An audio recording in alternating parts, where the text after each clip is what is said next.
करें शुरू। एक आप शॉर्ट नोटिस पे इस प्रेस वार्ता में आए, मैं आपका धन्यवादी रहूंगा। आज राष्ट्रीय चिकित्सक दिवस है, जिसको माननीय प्रधानमंत्री जी भी सारे चिकित्सकों को शाम को संबोधित करने वाले हैं। अभी 10 बजे माननीय मुख्यमंत्री जी ने भी वर्चुअल तरीके से सारे चिकित्सकों को संबोधित किया और सारी हौसला अफजाई की उनकी। मैं भी मुख्य चिकित्सा अधिकारी के नाते धीरे धीरे चाहे वो सरकारी क्षेत्र में है, प्राइवेट क्षेत्र में है, और वो इस महामारी से पिछले 1.5 साल से लड़ रहे हैं। मैं उनकी कार्य की प्रशंसा करता हूं, और जो जिस स्थिति में आज हम हैं उन सभी के प्रयत्नों की वजह से ही। साथ में मैं आपसे शेयर करना चाहूंगा, आज पहला दिन है जुलाई माह का, जो पिछले 6 महीने में जो कोरोना की आज तक की स्थिति है उसकी जिक्र कर लेते हैं। पहले कल शाम तक हमारे पास 45,871 केसेस कंफर्म्ड हैं कोविड के, और जो एक्टिव केसेस हैं वो मात्र इस वक्त 275 है। अनफॉर्चुनेटली 1030 लोगों ने इस महामारी से अपनी जान गंवाई है। ओवरऑल जो पॉजिटिविटी रेट है जिला का पिछले मार्च से लेकर अब तक वो 8.54% है। मतलब 100 व्यक्तियों का अगर हमने टेस्ट किया तो लगभग 8.54 को उसने पॉजिटिव पाया। जो डेथ रेट है वो 2.22% है जिला कांगड़ा। स्वाभाविक था, इस सारे पीरियड में 1.5 साल में हमने 2 डिफरेंट फेज देखे। एक 1 अप्रैल 2021 से पहले और 1 अप्रैल 2021 के बाद। जो फर्स्ट सर्च थी जिला में वो नवंबर और दिसंबर माह में दर्ज की गई, और जो सेकेंड सर्ज है वो अप्रैल और मई में माह में जो थी जिला कांगड़ा में नोट की गई। और इसमें दोनों में डिफरेंस जो मैं आपको साथ शेयर करना चाहूंगा, लगभग 1 साल से ज्यादा 2018 मार्च 2020 से लेके 31 मार्च 2021 तक जिला में मात्र 9,578 केसेस थे, और जो 1 अप्रैल ऑनवर्ड्स हमें 36,293 केसेस और मिले। और इसी तरह से जो मौतों का आंकड़ा मात्र 225 था, वो 2021 में 805 मौतें और हुई इससे, जो कि दुर्भाग्यपूर्ण स्थिति थी।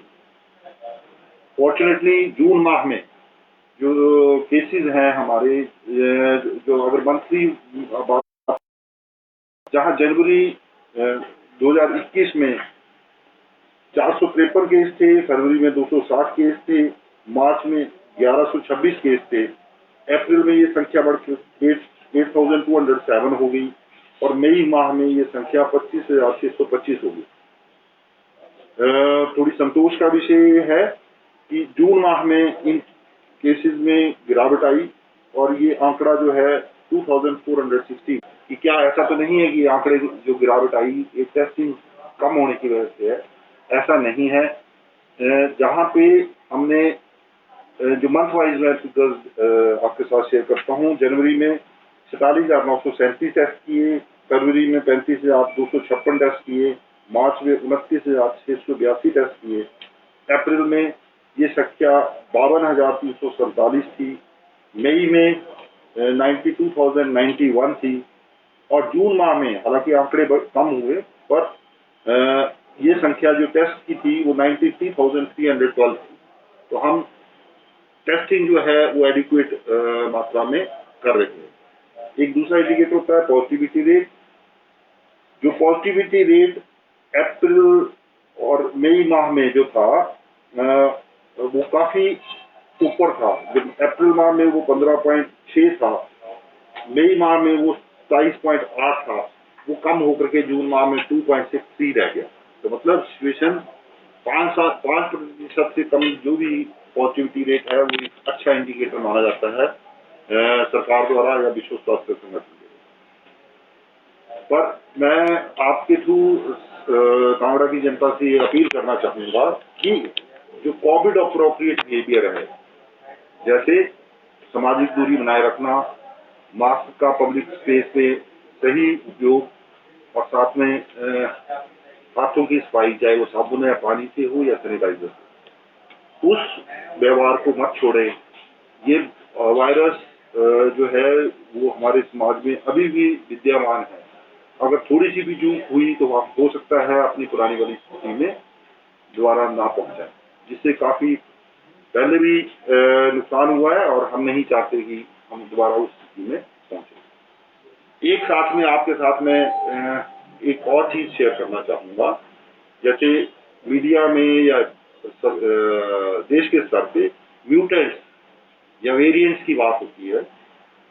एक भारत सरकार का एक सेट प्रोटोकॉल है कि जो भी RT-PCR लैब है, जैसे हमारे जिला में 2 लैब हैं, एक टांडा में और एक IHBT पालमपुर में। सरकार के नियमानुसार हर 15 दिन के बाद वहां से 15 सैंपल जो है वो जीनोम सीक्वेंसिंग के लिए NCDC लैब में भेजे जाते हैं।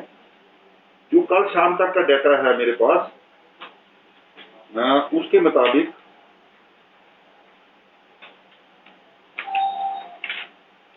अभी तक जो RPMC टांडा से जीनोम सीक्वेंसिंग के लिए 135 सैंपल भेजे गए और IHBT पालमपुर से 136 सैंपल। इसमें से ये रैंडम सैंपल्स हैं जिनकी CT वैल्यू RT-PCR में 30 से कम होती है, या उन व्यक्तियों को सैंपल की जीनोम सीक्वेंसिंग की जाती है जो जिसको रीइंफेक्शन हुई, कि वो पहले पॉजिटिव था, दोबारा से पॉजिटिव आया, तो हम ये कोशिश करते हैं जानने की कि क्या ये नॉर्मल वायरस है या कोई वेरिएंट वायरस है,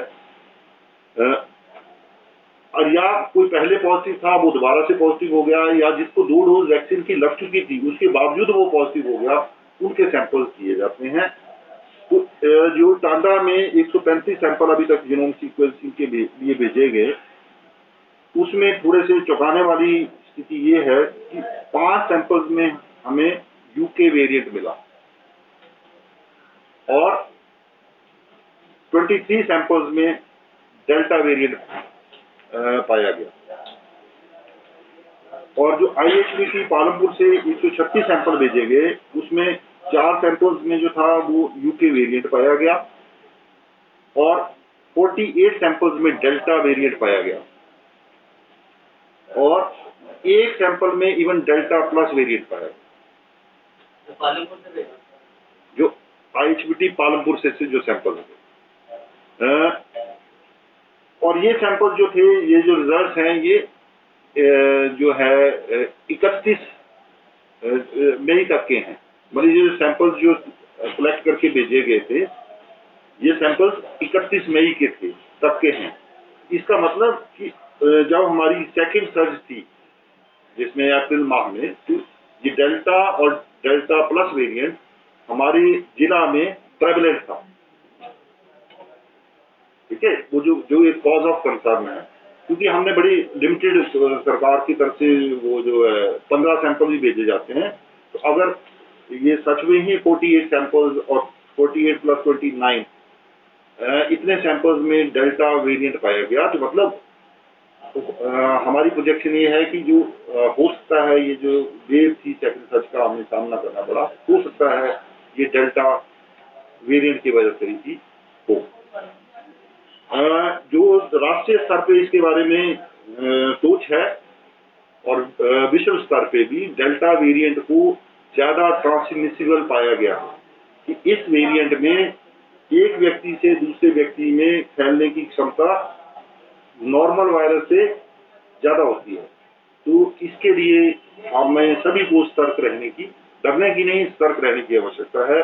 तभी मैं बार बार जोर दे के कह रहा हूँ कि चाहे आप वैक्सीनेटेड हैं, अनवैक्सीनेटेड हैं, पहले आपको इन्फेक्शन हुई है नहीं हुई है, पर जैसे सरकार के दिशा निर्देश हैं, आप कोविड अप्रोप्रिएट बिहेवियर को अपने जीवन शैली का एक अंग मान के चले। आप चौथे स्तंभ की तरह पत्रकार बंधुओं की बड़ी सारी भूमिका है। आप हमारे जिला के हर एक नागरिक को इसके बारे में जागरूक कर सकते हैं।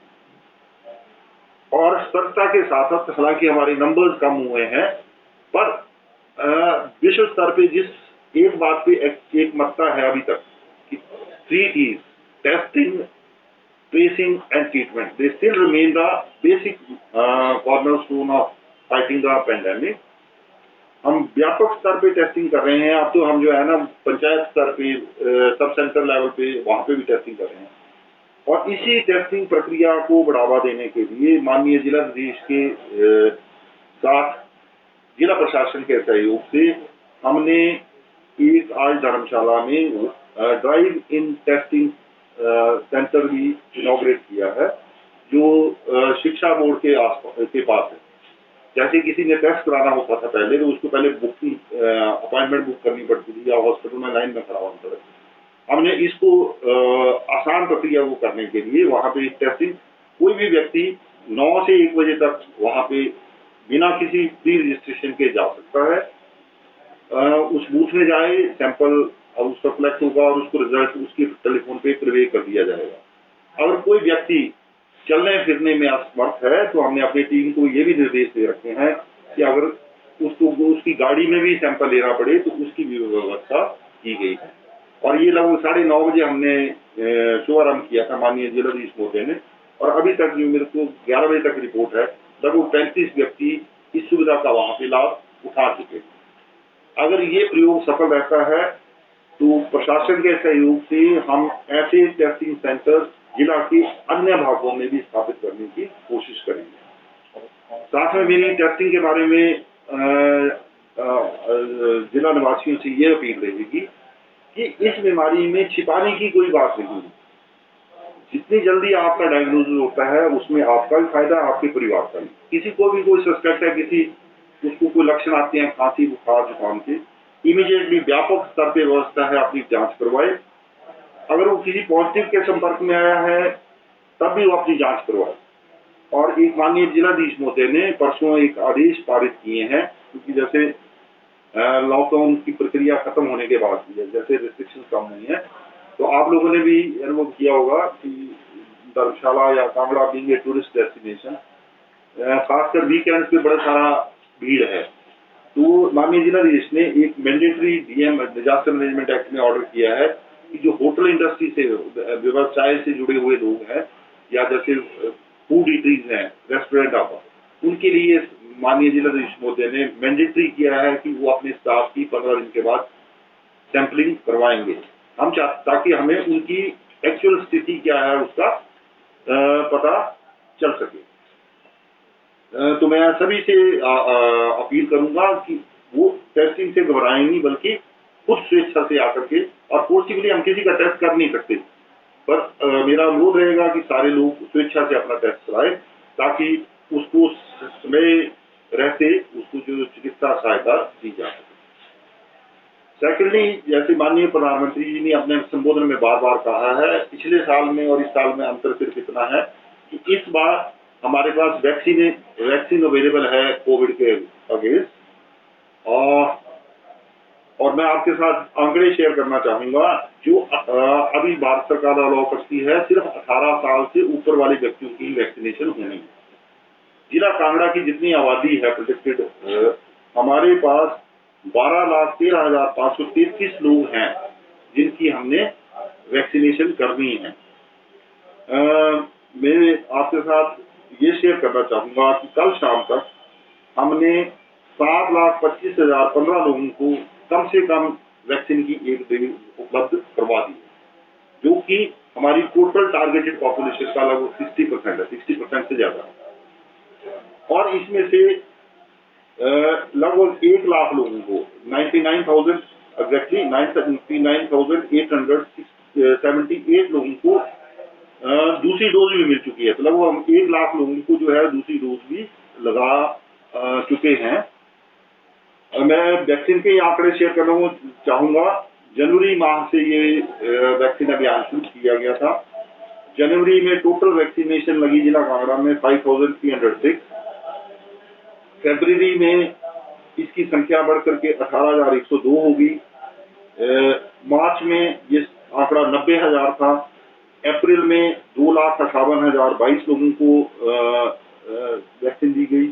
मई माह में क्योंकि प्रकोप बड़ा था बीमारी का, तो वैक्सीन में थोड़ा सा असर पड़ा उसके क्योंकि हमारे लोग, तो उसमें 1,50,050 लोगों को वैक्सीनेशन की गई। और जून माह जो कल शाम को खत्म हुआ उसमें हमने 3,0461 लोगों की वैक्सीनेशन की।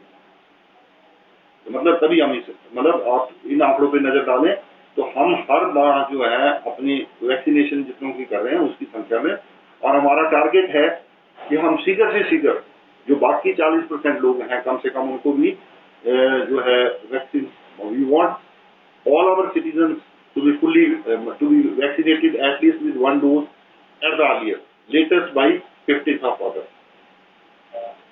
जब आपने पीछे नोट किया होगा, आप रोज कवरेज करते हैं, सरकार ने पहले जो था 18 से 44 साल वाला जो वर्ग है उसके लिए वैक्सीनेशन जोर से शुरू की, तो उसमें ये हो रहा था कि जो बुजुर्ग लोग हैं है ना, वो उनको जिसको सेकंड डोज लगनी है या कुछ लोग 2-4% छूट गए हैं, उनको वो मौका नहीं मिल पा रहा था वैक्सीनेशन का।